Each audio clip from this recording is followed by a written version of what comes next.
देखिए भाई, number second point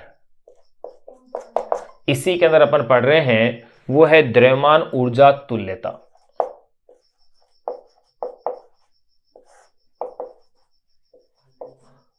द्रव्यमान ऊर्जा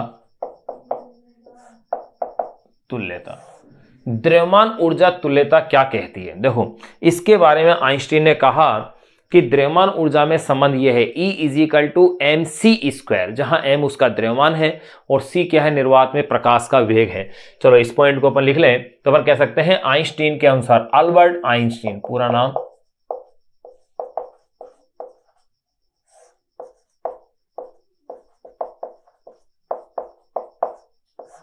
आइंस्टीन के अनुसार द्रव्यमान को ऊर्जा में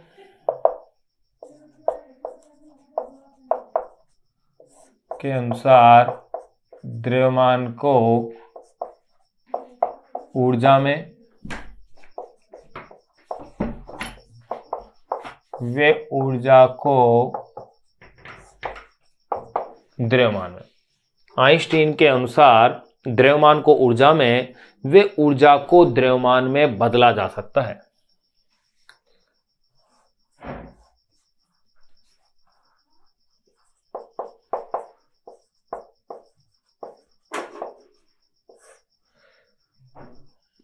द्रव्यमान को ऊर्जा में, वे ऊर्जा को द्रव्यमान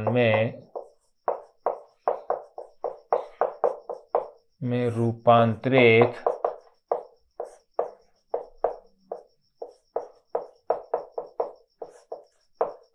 किया जा सकता है। ये आइंस्टीन ने कहा कि द्रव्यमान को ऊर्जा में, वे ऊर्जा को द्रव्यमान में क्या है? रूपांतरित किया जा सकता है। जैसे अगर ये कह दे कि स्मॉल m द्रव्यमान का, इस प्रकार अपन कहते हैं आइंस्टीन, जैसे स्मॉल m द्रव्यमान को ऊर्जा में बदलें तो प्राप्त ऊर्जा, तो देखो जैसे स्मॉल m द्रव्यमान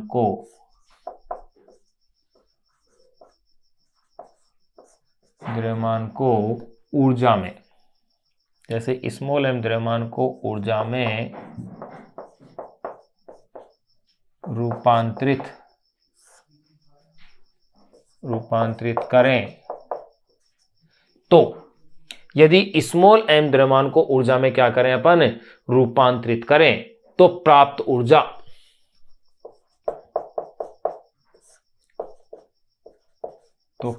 ऊर्जा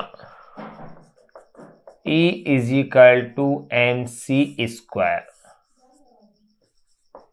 होती है। E इजिकल टू क्या होती है? एम सी स्क्वायर होती है। इसी प्रकार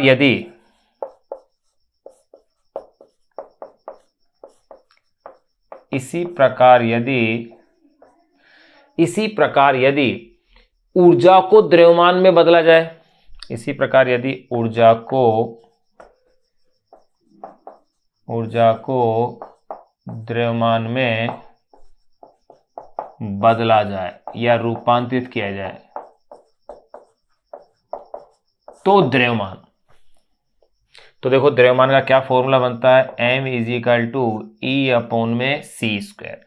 ये फॉर्मूला अपन काम में लेते हैं, जहां c equal to 3 into 10⁸ metre पर सेकेंड, ये है यहां पर निर्वात में प्रकाश का वेग। निर्वात में क्या है भाई? प्रकाश का वेग है। ये जो समीकरण अपने पास आई है, ये जो सिद्धांत आया है E equal to m c square या m equal to E upon में सी स्क्वायर, इस सिद्धांत को आइंस्टीन का द्रव्यमान ऊर्जा तुल्यता सिद्धांत कहते हैं। तो देखो लिख देते हैं, इस सिद्धांत को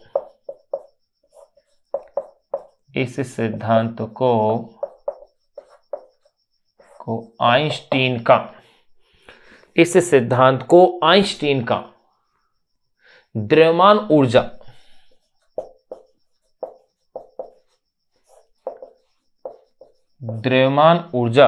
इस सिद्धांत को आइंस्टीन का द्रव्यमान ऊर्जा सिद्धांत कहते हैं। द्रव्यमान ऊर्जा तुल्यता सिद्धांत, द्रव्यमान ऊर्जा तुल्यता सिद्धांत कहते हैं। इस सिद्धांत को ही आइंस्टीन का क्या कहते हैं, द्रव्यमान ऊर्जा तुल्यता सिद्धांत अपन कहते हैं। एवं E इजिकल टू mc² जो समीकरण है इसको द्रव्यमान ऊर्जा समतुल्यता समीकरण कहते हैं। एवं E इजिकल टू mc²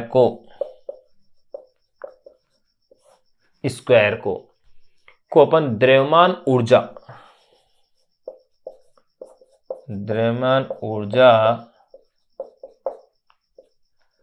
समतुल्यता समीकरण कहते हैं।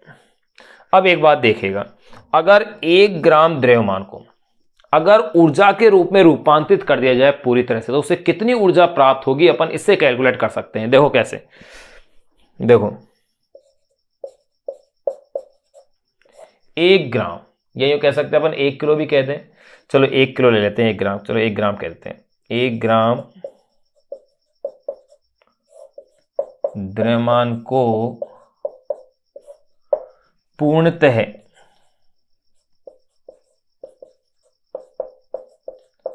ऊर्जा में रूपांतरित करने पर प्राप्त ऊर्जा, 1 ग्राम द्रव्यमान को पूर्णतः ऊर्जा में रूपांतरित करने पर प्राप्त ऊर्जा, देखिए E इजिकल टू mc²। 1 ग्राम का मतलब 10⁻³ किलोग्राम, C का मतलब 3 गुणा 10⁸ इसके ऊपर क्या है, होल स्क्वायर भाई, क्योंकि C तो प्रकाश का वेग है ना। अब देखिए इसकी कैलकुलेशन कीजिए आप, ये आ गया है 10⁻³ 9, 8 का हो गया है 16, यानी 9 × 10⁻13 जूल। इतनी ऊर्जा की अपन को इससे क्या होगी भाई, प्राप्ति हो जाएगी। और अगर यही किलोग्राम में कहा होता है 1 किलोग्राम द्रव्यमान को बदलिए, तो यहां ये हो जाते हैं 9 × 10⁻16 जूल। तो आपने क्या देख लिया कि द्रव्यमान को तो ऊर्जा में और ऊर्जा को द्रव्यमान में यहां अपन क्या कर रहे हैं, रूपांतरित कर रहे हैं। तो अपन ऊर्जा और ऊर्जा के विभिन्न रूप में अपन ने सेकंड पॉइंट पढ़ रहे हैं, द्रव्यमान ऊर्जा तुल्यता। इसमें अपन ने पढ़ लिया कि द्रव्यमान को ऊर्जा में और ऊर्जा को द्रव्यमान में रूपांतरित किया जा सकता है। जैसे m द्रव्यमान को ऊर्जा में रूपांतरित करें तो प्राप्त ऊर्जा E इजिकल टू mc² होती है। इसी प्रकार यदि ऊर्जा को द्रव्यमान में बदला जाए तो द्रव्यमान m इजिकल टू E/c² होता है, जहां c इजिकल टू 3 × 10⁸ मीटर पर सेकेंड निर्वात में प्रकाश का क्या है, वेग है। इस सिद्धांत को आइंस्टीन का द्रव्यमान ऊर्जा तुल्यता सिद्धांत कहते हैं।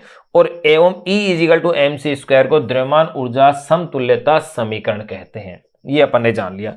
1 ग्राम द्रव्यमान को पूर्णतः ऊर्जा में रूपांतरित करने पर प्राप्त ऊर्जा इतने जूल है। अब एक बात देखिए, ऐसे एग्जाम्पल अपन देखें जहां की द्रव्यमान तो ऊर्जा में बदल रहा हो और ऊर्जा द्रव्यमान में चेंज हो रही हो। तो एक देखते हैं अपन युग्म विनाश। युग्म विनाश में क्या है, इलेक्ट्रॉन और पॉजिट्रॉन मिलकर के 2 गामा रेज की उत्पत्ति करते हैं, यानी गामा किरण का, अर्थात द्रव्यमान किस में बदल रहा है, ऊर्जा के रूप में। और जब गामा किरण किसी धात्विक पृष्ठ पर आपतित होती है और उससे इलेक्ट्रॉन और पॉजिट्रॉन निकलते हैं, तो यहां अपन ने क्या देखा कि ऊर्जा का रूपांतरण किस में हो रहा है, द्रव्यमान के रूप में। तो चलो इन पॉइंट को अपन लिख लेते हैं।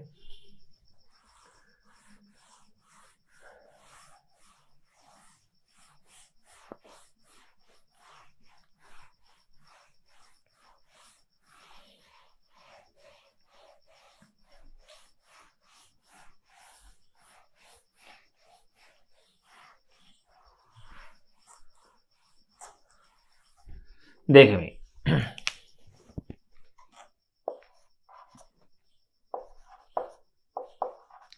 युग्म विनाश की क्रिया में युग्म विनाश की क्रिया में युग्म विनाश की क्रिया में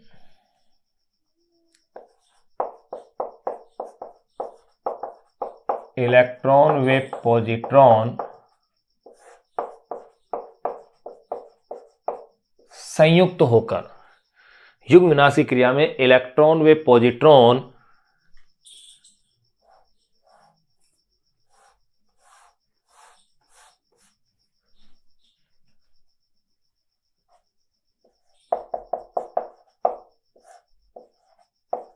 की क्रिया में इलेक्ट्रॉन व पॉजिट्रॉन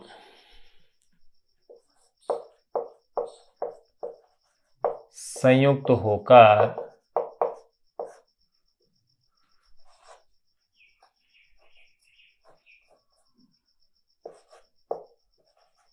गामा फोटोन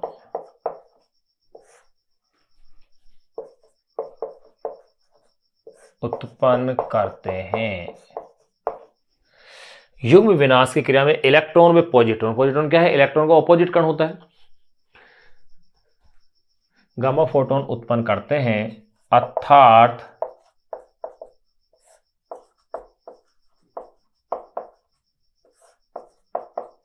द्रव्यमान का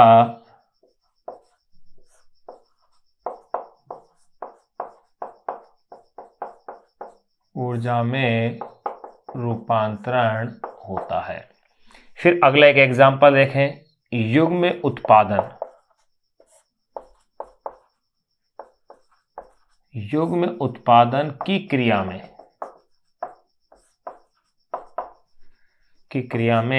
गामा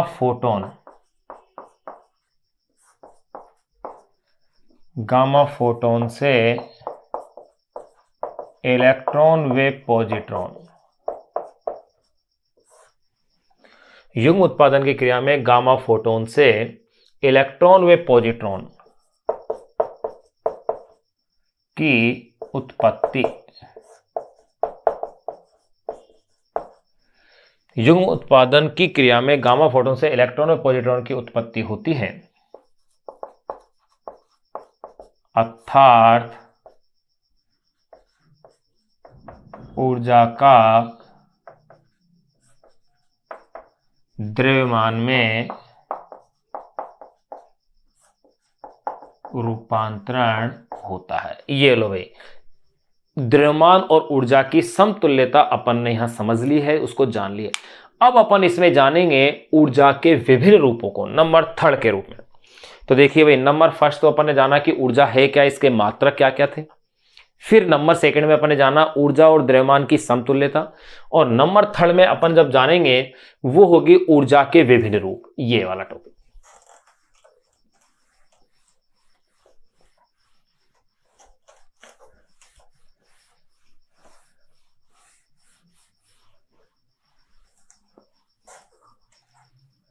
तो देखिए भाई, नंबर थर्ड के अंदर अपन बात करने जा रहे हैं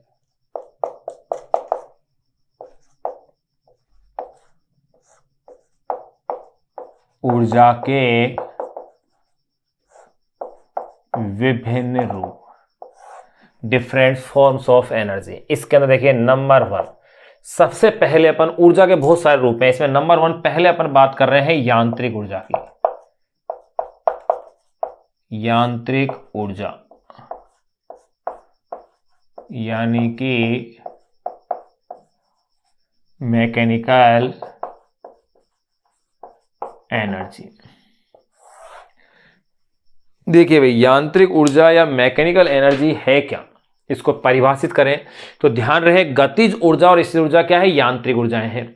मैं यूं कह सकता हूं किसी वस्तु में उसकी गति या किसी बल क्षेत्र में उसकी स्थिति या अभिविन्यास के कारण जो ऊर्जा होती है वही उसकी क्या कहलाती है, यांत्रिक ऊर्जा। क्योंकि गति के कारण जो ऊर्जा होती है वो उसकी गति ऊर्जा कहलाती है, और अभिविन्यास या स्थिति के कारण जो ऊर्जा होती है वो उसकी स्थिर ऊर्जा होती है। और इस गतिज ऊर्जा और स्थिर ऊर्जा को क्या कहते हैं अपन, यांत्रिक ऊर्जा कहते हैं। तो अपन सिंपल डेफिनेशन इसकी दे सकते हैं कि किसी वस्तु में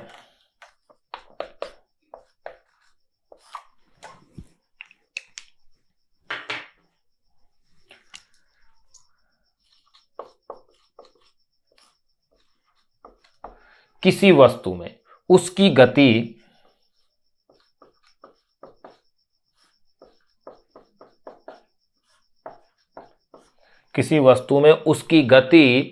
या किसी बल क्षेत्र में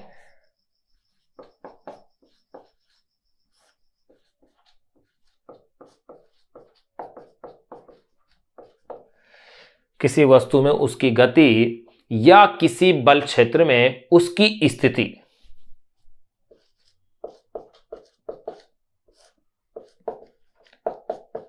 उसकी स्थिति या अभिविन्यास या अभिविन्यास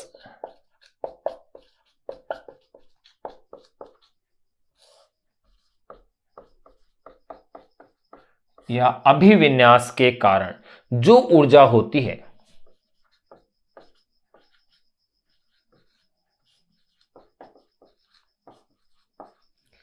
किसी वस्तु में उसकी गति या किसी बल क्षेत्र में उसकी स्थिति या अभिविन्यास के कारण जो ऊर्जा होती है उसे यांत्रिक ऊर्जा कहते हैं।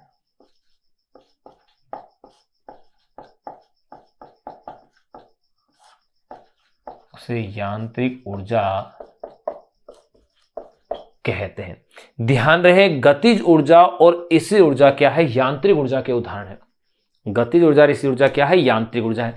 तो पहला अपन ने ऊर्जा के रूप में जान लिया है यांत्रिक ऊर्जा को। नंबर 2 अपन बात कर रहे हैं आंतरिक ऊर्जा की। आंतरिक ऊर्जा, इंटरनल एनर्जी।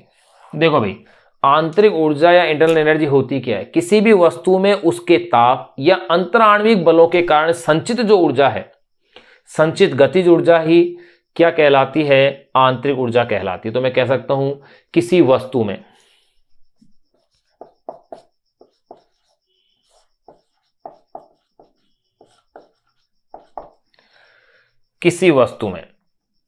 उसके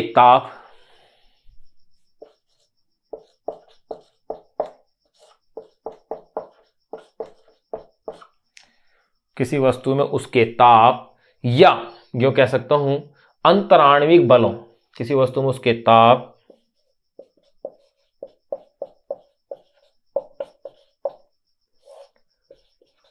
या अंतराण्विक बलों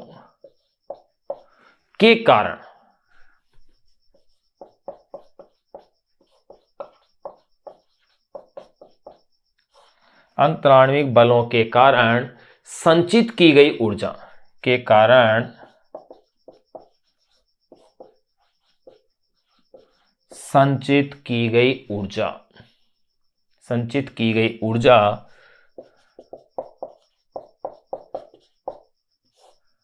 ऊर्जा आंतरिक ऊर्जा कहलाती है।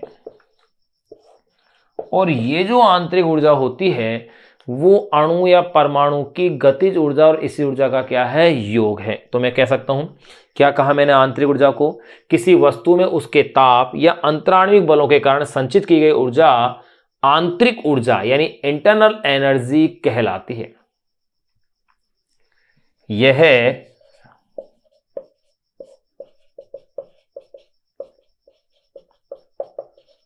अणुओं की गतिज ऊर्जा वे स्थितिज ऊर्जा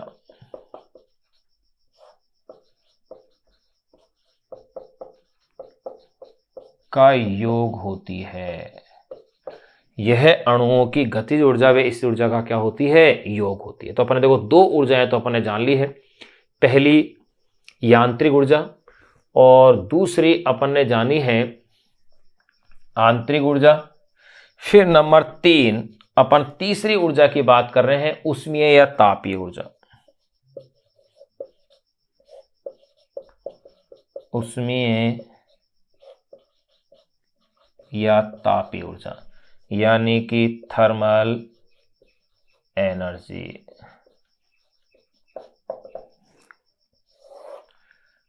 देखिए भाई, ऊष्मीय या तापीय ऊर्जा होती क्या है? किसी वस्तु में ऊष्मीय ऊर्जा अणुओं के अव्यवस्थित विचरण के कारण उत्पन्न होती है। यह होती क्या है? अणुओं तथा परमाणुओं के स्थानांतरीय गतिज ऊर्जा तथा कंपन ऊर्जा दोनों के रूप में निहित होती है। तो अपन ये कह सकते हैं ये अणुओं तथा परमाणुओं की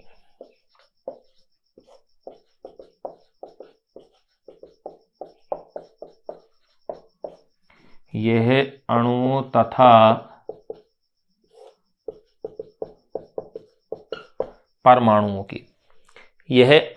तथा परमाणुओं की देखो दो ऊर्जा पढ़ चुके, तीसरे पर देख रहे हैं उष्मीय ऊर्जा या तापीय ऊर्जा कह रहा हूं। तो इसमें मैंने लिखा था ये थर्मल एनर्जी, यानी कि यह अणुओं तथा परमाणुओं की स्थानांतरीय गतिज ऊर्जा।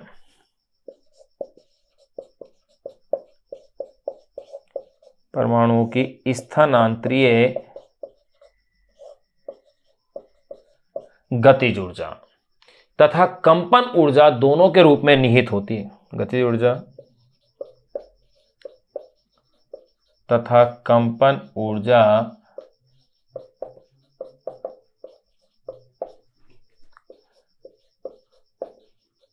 दोनों के रूप में निहित होती है। ध्यान रहे उष्मीय ऊर्जा या तापीय ऊर्जा है, इसका आंतरिक ऊर्जा से क्या संबंध है, ये डिटेल अपन एक चैप्टर है सेकंड बुक के अंदर अपनी में फिजिक्स की में, वो है उष्मागतिकी थर्मोडायनेमिक्स। वहां अपन उष्मीय ऊर्जा और आंतरिक ऊर्जा के बीच में रिलेशन क्या है वो अपन वहां डिराइव करेंगे। यहां केवल जनरल इंट्रोडक्शन यानी केवल नाम जान रहे हैं, नाम प्लस उसकी डेफिनेशन ले रहे हैं साथ में कि ऊर्जा के ये रूप है। बाकी इनकी विस्तार पूर्वक विवेचना अपन नहीं कर रहे हैं, यहां केवल इतना सा जान रहे हैं कि परिभाषा लिख दी, यह अणुओं तथा परमाणुओं की स्थानांतरीय गतिज ऊर्जा तथा कंपन ऊर्जा दोनों के रूप में क्या होती है, निहित होती है। यह मैं भी कह सकता हूं, चलो इसको अपन ऊपर लिख देते हैं।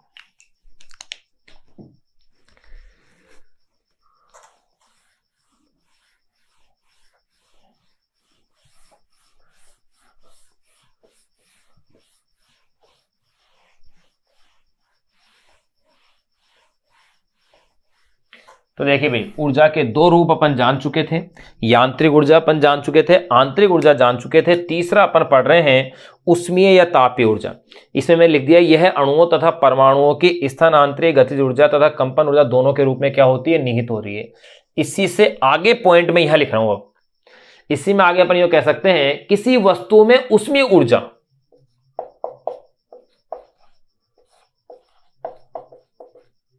किसी वस्तु में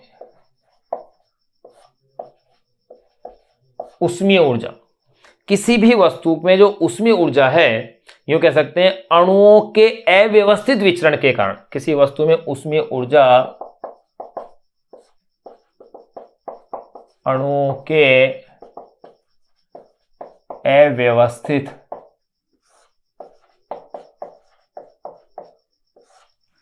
किसी वस्तु में उष्मीय ऊर्जा अणुओं के अव्यवस्थित विचरण के कारण उत्पन्न होती है, के कारण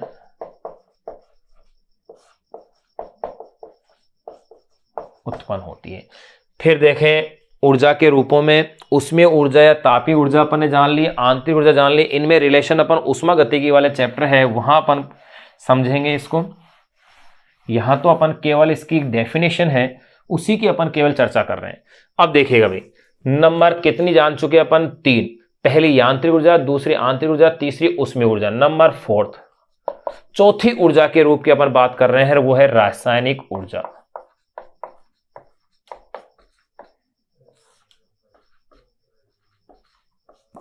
यानी कि केमिकल एनर्जी।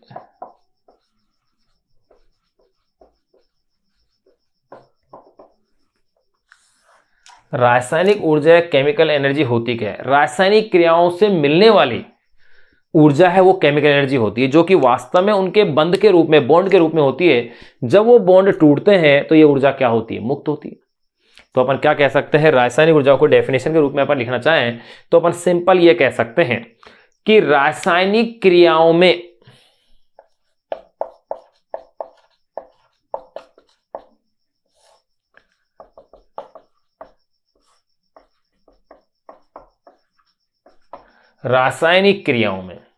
मिलने वाली ऊर्जा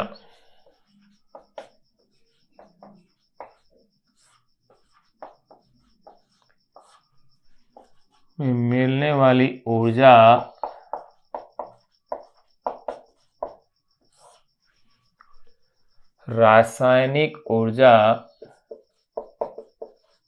होती है। ये लो सिंपल डेफिनेशन अपन दे दी है इसकी।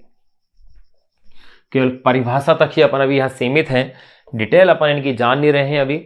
फिर देखिए 4 परिभाषाओं के बाद नंबर 5, पांचवा जो अपन ऊर्जा का रूप अपन देखने जा रहे हैं वो है विद्युत ऊर्जा, इलेक्ट्रिक एनर्जी।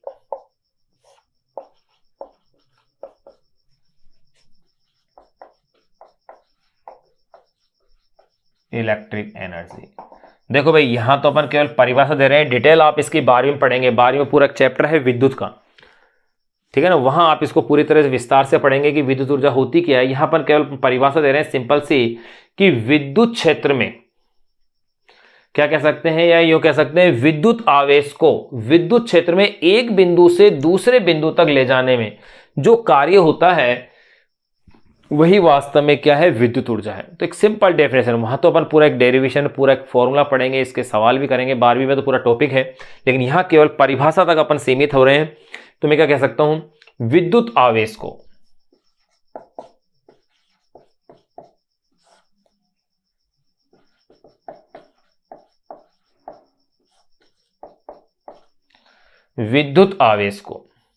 विद्युत क्षेत्र में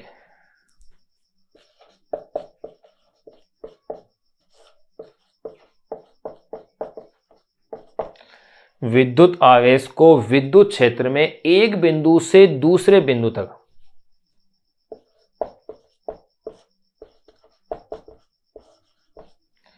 क्षेत्र में एक बिंदु से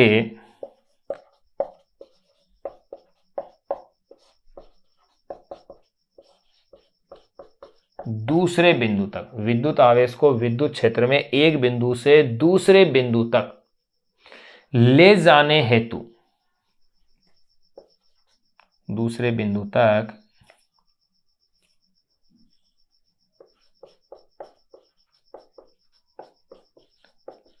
ले जाने हेतु आवश्यक ऊर्जा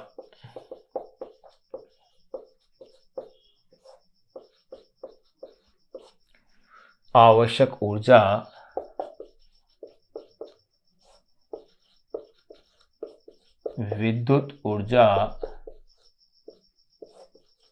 कहलाती है। विद्युत आवेश को विद्युत क्षेत्र में एक बिंदु से दूसरे बिंदु तक ले जाने हेतु आवश्यक ऊर्जा क्या कहलाती है, विद्युत ऊर्जा कहलाती है। तो देखिए अपन ने यहां जो जान ली है, 5 जान ली है। पहली यांत्रिक ऊर्जा, दूसरी आंतरिक ऊर्जा, तीसरी ऊष्मीय ऊर्जा, चौथी रासायनिक ऊर्जा, पांचवी विद्युत ऊर्जा। और भी ऊर्जाओं के रूप है जैसे ध्वनि ऊर्जा, सौर ऊर्जा, प्रकाशीय ऊर्जा, लेकिन यहां पर केवल एक ऊर्जा की ओर चर्चा करेंगे और वो है परमाणु या नाभिकीय ऊर्जा, यानी कि न्यूक्लियर एनर्जी। और अपन इसमें पढ़ेंगे जो कि 2 प्रकार से अपन को प्राप्त होती है, नाभिकीय विखंडन और नाभिकीय संलयन से। फिर उसके बाद अपन इसमें जानेंगे ऊर्जा संरक्षण का सिद्धांत। ध्यान रखना, अपन पढ़ चुके हैं यांत्रिक ऊर्जा संरक्षण का सिद्धांत, अब अपन पढ़ेंगे ऊर्जा संरक्षण का सिद्धांत, यानी सभी प्रकार की ऊर्जाएं उसमें शामिल हो जाएं। देखिए अपन ऊर्जा के विभिन्न रूपों को देख रहे थे, जिसमें अपन ने जो ऊर्जाओं के जो रूप देख लिए थे उसमें जैसे नंबर 1 आंतरिक ऊर्जा, नंबर 2 पर ऊष्मीय ऊर्जा, फिर अपन ने देखी थी इसमें विद्युत ऊर्जा, यांत्रिक ऊर्जा, ये सारी ऊर्जाएं अपन ने डिस्कस कर ली थी। एक ऊर्जा और भी बहुत सारे रूप हैं, लेकिन अपन कुछ मेन जो अपनी बुक में दे रखे हैं उन्हीं की अपन चर्चाएं कर रहे हैं। अब नेक्स्ट जो ऊर्जा का रूप ले रहे हैं अपन, वो है नाभिकीय ऊर्जा।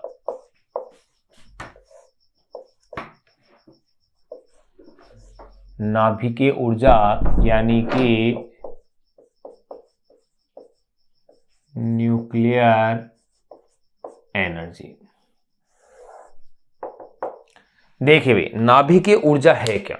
नाभिक के अंदर नाभिक के जो कण होते हैं, उन नाभिक के कणों को बांधे रखने वाला जो बल होता है वो बल कहलाता है नाभिकीय बल। और इस नाभिकीय बल के कारण जो ऊर्जा है वही ऊर्जा है नाभिकीय ऊर्जा। ये नाभिकीय ऊर्जा 2 प्रक्रियाओं के अंतर्गत उत्पन्न होती है या प्रकट होती है। वो है एक तो नाभिकीय विखंडन और एक नाभिकीय संलयन। नाभिकीय विखंडन होता क्या है? जब किसी भारी नाभिक के ऊपर न्यूट्रॉन से संघात कराया जाता है तो वो भारी नाभिक 2 हल्के नाभिकों में टूटने के साथ साथ 3 न्यूट्रॉन भी उत्पन्न करता है और साथ के साथ अपार ऊर्जा मुक्त होती है। इस घटना को नाभिकीय विखंडन कहा जाता है। और नाभिकीय संलयन होता है उच्च ताप व दाब पर 2 हल्के नाभिकों का मिलकर एक भारी नाभिक का निर्माण करना।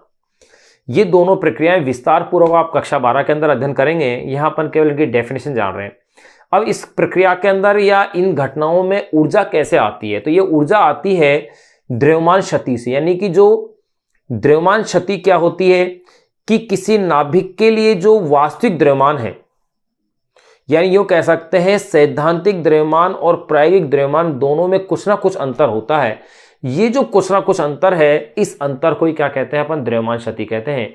और इस द्रव्यमान क्षति के तुल्य जो ऊर्जा प्राप्त होती है वही वाकई में क्या है? नाभिकीय ऊर्जा के रूप में प्रकट होती है।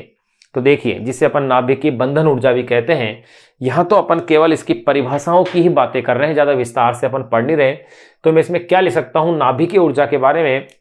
नाभिक में नाभिक के कणों के मध्य कार्यरत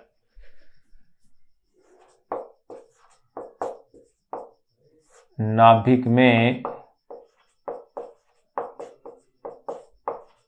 नाभिकीय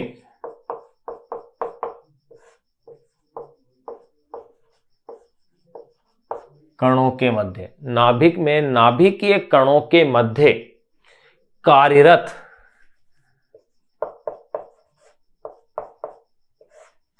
नाभिक में नाभिकीय कणों के मध्य कार्यरत नाभिकीय बलों के कारण कार्यरत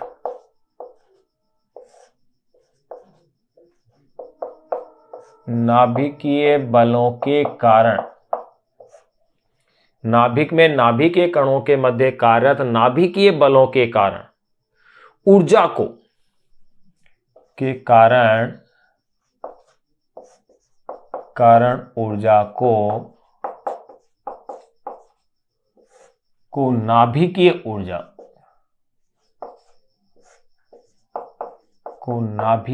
ऊर्जा कहते हैं। अब देखिए, नाभिकीय ऊर्जा दो घटनाओं में उत्पन्न होती है। इसको क्या कहते हैं अपन? नाभिकीय ऊर्जा कहते हैं। अब ये भी अपन जान ले नाभिकीय ऊर्जा है क्या। देखो, अगर मैं किसी नाभिक का द्रव्यमान देखूं तो नाभिक का द्रव्यमान होता क्या है? नाभिक के कणों के द्रव्यमानों का योग होगा।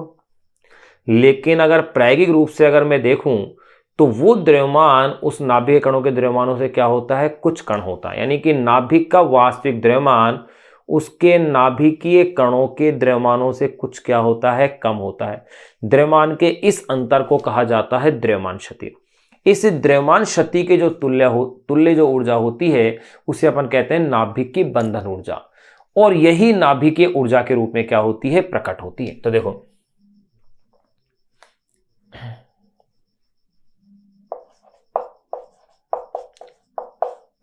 नाभिकीय कणों के कुल द्रव्यमान नाभिकीय कणों का कुल द्रव्यमान क्या हुआ भाई? नाभिक का सैद्धांतिक द्रव्यमान, इसे अपन कहेंगे नाभिक का सैद्धांतिक द्रव्यमान। नाभिकीय कणों के कुल द्रव्यमान यानी कि नाभिक का सैद्धांतिक द्रव्यमान, ये कह सकते हैं नाभिक का वास्तविक द्रव्यमान। अपन इसे इस रूप में भी लिख सकते हैं। देखो, इसकी लैंग्वेज को उल्टा कर दें कि नाभिक का वास्तविक द्रव्यमान, यो कहते हैं अपन, और थोड़ा सा आसान हो जाएगा। तो देखिएगा, कहना इसको मैं यो कह दूं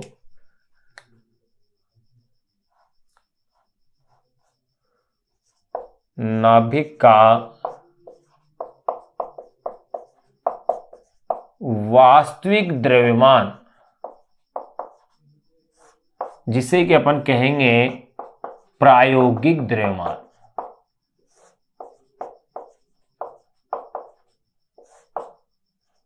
नाभिक का वास्तविक द्रव्यमान या इसे अपन क्या कहेंगे? प्रायोगिक द्रव्यमान, उसके नाभिकीय कणों, नाभिक का वास्तविक द्रव्यमान, कौन सा नाभिक बात कर रहे हैं अपन? परमाणुीय नाभिक। नाभिक का वास्तविक द्रव्यमान यानी कि जिसे अपन प्रायोगिक द्रव्यमान कहते हैं, वो उसके नाभिकीय कणों के कुल द्रव्यमान,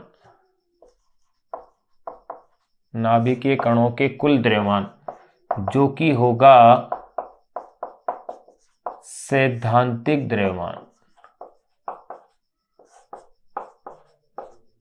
से कुछ कम होता है, से कुछ कम होता है।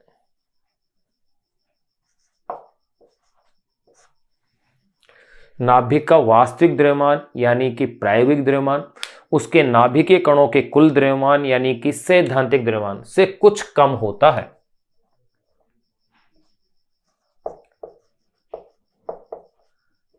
द्रव्यमान के इस अंतर को ही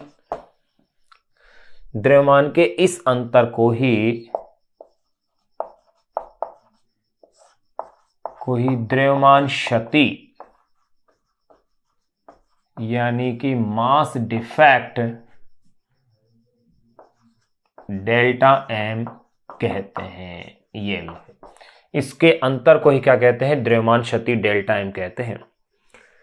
इस द्रव्यमान क्षति के जो तुल्य ऊर्जा होती है यही नाभिकीय ऊर्जा के रूप में क्या होती है? प्रकट होती है। देखो इस द्रव्यमान क्षति के तुल्य ऊर्जा जिससे कि अपन कैसा लिखेंगे? E = delta m c square. इस द्रव्यमान क्षति के तुल्य ऊर्जा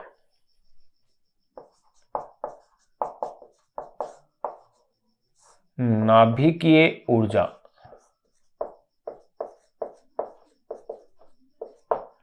के रूप में प्रकट होती है। इस द्रव्यमान क्षति के तुल्य ऊर्जा नाभिकीय ऊर्जा के रूप में क्या होती है? प्रकट होती है, जो कि नाभिकीय विखंडन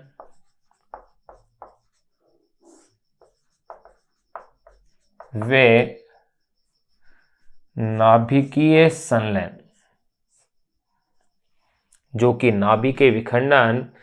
नाभिकीय संलयन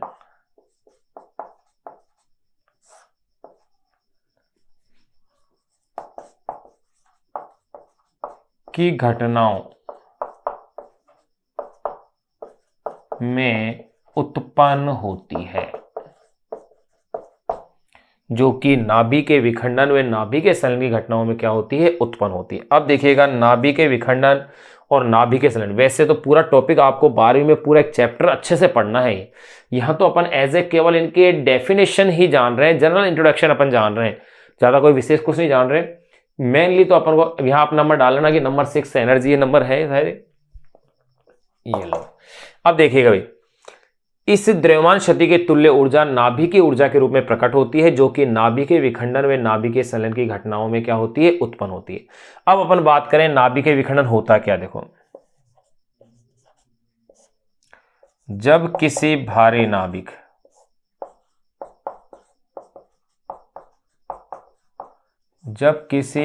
नाभिक पर न्यूट्रॉन से संघात कराया जाता है,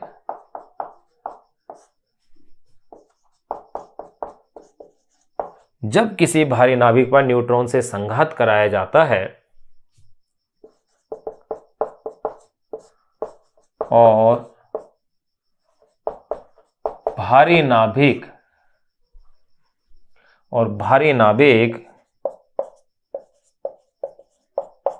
दो हल्के नाभिकों में और भारी नाभिक दो हल्के नाभिकों में टूटने के साथ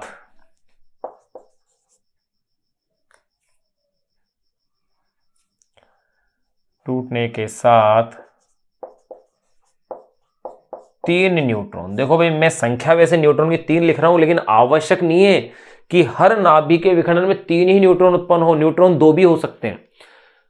न्यूट्रॉन क्या उत्पन्न हो सकते हैं? 2। तो चलो मैं इसे ये लिख देता हूं कि जब किसी भारी नाभिक पर न्यूट्रॉन से संघात कराया जाता है और भारी नाभिक दो हल्के नाभिकों में टूटने के साथ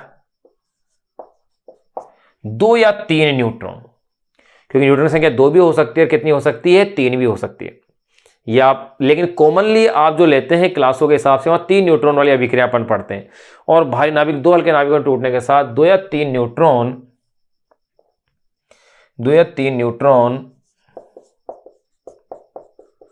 की प्राप्ति होती है। देखिए क्या लिखा मैंने, जब किसी भारी नाभिक पर न्यूट्रॉन से संघात कराया जाता है, या इसे अपन कह दें न्यूट्रॉनों से, जब किसी भारी नाभिक पर न्यूट्रॉनों से संघात कराया जाता है, यानी टक्कर कराई जाती है, और भारी नाभिक 2 हल्के नाभिकों में टूटने के साथ 2 या 3 न्यूट्रॉन की प्राप्ति होती है, साथ ही अपार ऊर्जा मुक्त होती है, तो इस प्रक्रिया को या इस घटना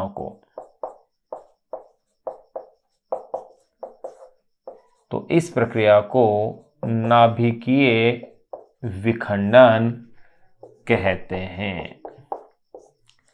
यही प्रक्रिया क्या कहलाएगी, नाभिकीय विखंडन कहलाएगी। अब अपन बात कर लेते हैं भाई नाभिकीय संलयन की। नाभिकीय संलयन है क्या? देखो, नाभिकीय विखंडन पर तो आधारित जो है 2 युक्तियां अपन पढ़ते हैं, एक तो नाभिकीय रिएक्टर यानी न्यूक्लियर रिएक्टर, और एक है परमाणु बम। तो चलो इनको भी अपन लिख ही लेते हैं, इसी पॉइंट में ऐड कर लेते हैं। नाभिकीय विखंडन कहते हैं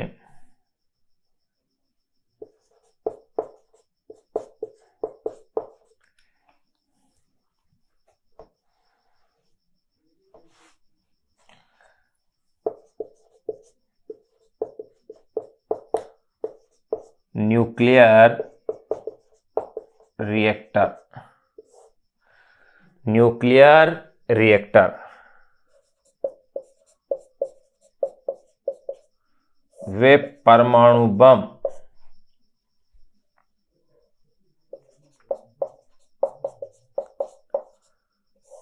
नाभिकीय विखंडन की प्रक्रिया पर आधारित है।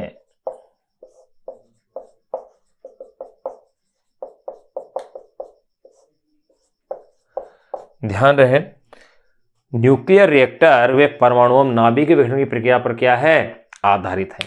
लेकिन दोनों में फर्क क्या है कि जो न्यूक्लियर रिएक्टर होता है उसमें नाभिकीय विखंडन की नियंत्रित श्रृंखला अभिक्रिया होती है, जबकि परमाणु बम के अंदर अनियंत्रित श्रृंखला अभिक्रिया होती है। अब अपन लिख लेते हैं नाभिकीय संलयन।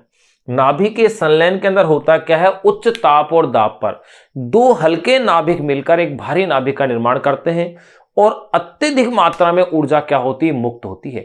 यह कहलाती है अभिक्रिया नाभिकीय संलयन। सौर ऊर्जा का जो स्रोत है अपनी पृथ्वी पर, वो उसका आधार या उसका कारण क्या है, नाभिकीय संलयन है। तो देखिए,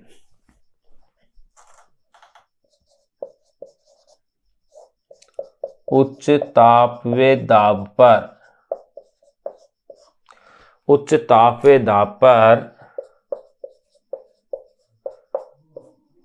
2 हल्के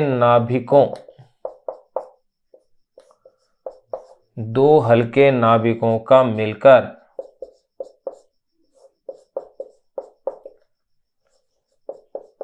एक भारी नाभिक का निर्माण करना,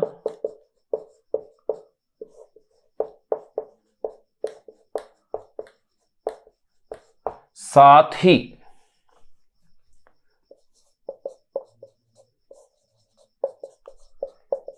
अत्यधिक ऊर्जा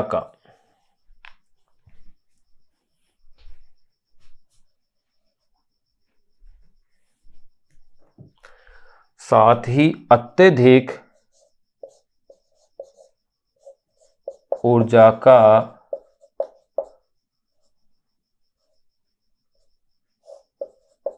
मुक्त होना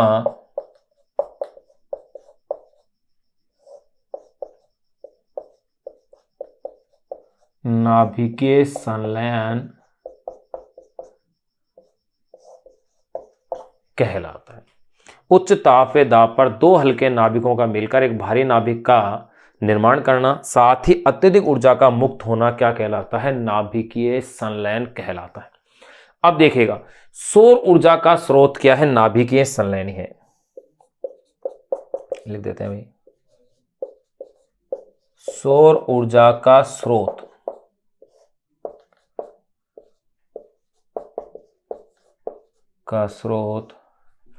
नाभिकीय संलयन ही है। अब कैसे क्या घटना होती है नाभिकीय संलयन में, कैसे नाभिकीय विखंडन होती है, ये सारी चर्चाएं आप कक्षा 12 में करेंगे। जो दूसरी जो बुक है सेकंड फिजिक्स की, उसके अंदर है पूरा विस्तार से। यहाँ केवल अपन ने इंट्रोडक्शन जाना है कि नाभिकीय ऊर्जा यानी न्यूक्लियर एनर्जी होती क्या है। उसी के साथ साथ अपने द्रव्यमान क्षति, नाभिकीय विखंडन और नाभिकीय संलयन को भी अपन ने समझ लिया है। तो देखिए, नाभिकीय ऊर्जा मैंने क्या लिखा है, नाभिक में नाभिकीय कणों के मध्य कार्यरत नाभिकीय बलों के कारण ऊर्जा को नाभिकीय ऊर्जा कहते हैं। नाभिक का वास्तविक द्रव्यमान यानी जिसे अपन प्रायोगिक द्रव्यमान कहते हैं, उसके नाभिकीय कणों के कुल द्रव्यमान यानी जिसे अपन सैद्धांतिक द्रव्यमान कहते हैं, इससे कुछ कम होता है। द्रव्यमान के इस अंतर को ही क्या कहते हैं अपन? द्रव्यमान क्षति, डेल्टा एम कहते हैं, यानी मास डिफेक्ट कहते हैं। इस द्रव्यमान क्षति के तुल्य ऊर्जा नाभिकीय ऊर्जा के रूप में प्रकट होती है, जो कि नाभिकीय विखंडन व नाभिकीय संलयन की घटनाओं में उत्पन्न होती है। जब किसी भारी नाभिक पर न्यूट्रॉनों से संघात कराया जाता है और भारी नाभिक दो हल्के नाभिकों में टूटने के साथ 2 या 3 न्यूट्रॉन की प्राप्ति होती है, साथ ही अपार ऊर्जा मुक्त होती है, तो इस प्रक्रिया को नाभिकीय विखंडन कहते हैं। न्यूक्लियर रिएक्टर व परमाणु बम नाभिकीय विखंडन की प्रक्रिया पर क्या है? आधारित है। उच्च ताप व दाब पर दो हल्के नाभिकों का मिलकर एक भारी नाभिक का निर्माण करना, साथ ही अत्यधिक ऊर्जा का मुक्त होना, यह भी क्या है? नाभिकीय संलयन कहलाता है। नाभिकीय संलयन कहलाता है। सौर ऊर्जा का स्रोत क्या है? नाभिकीय संलयन है। ध्यान रखना भाई, यहां अपने पास ऊर्जा के विभिन्न रूप जो है वो अपने पास यहां कंप्लीट हो जाते हैं। अब इसको पॉइंट को पूरा करने के बाद अपन ने इससे पहले ऊर्जा के विभिन्न रूप के साथ साथ ही अपन ने ऊर्जा के जो मात्रक थे उनकी भी अपन ने विस्तार पूर्वक चर्चा कर ली थी। अब इस पर आधारित एक आंकिक जो उदाहरण है यानी एग्जाम्पल नंबर 6.10 उसको अपन समझेंगे। आप इसका स्क्रीनशॉट ले लें, इसे आप नोट कर लें एज इट ऐसे के ऐसे एक बार, फिर अपन आगे का जो एग्जाम्पल नंबर 6.10 है उसको अपन अब स्टडी करते हैं कि वो एग्जाम्पल क्या कहता है। आप इसको एक बार नोट कर लें ऐसे कैसे, ताकि कोई पॉइंट आपका मिस नहीं हो।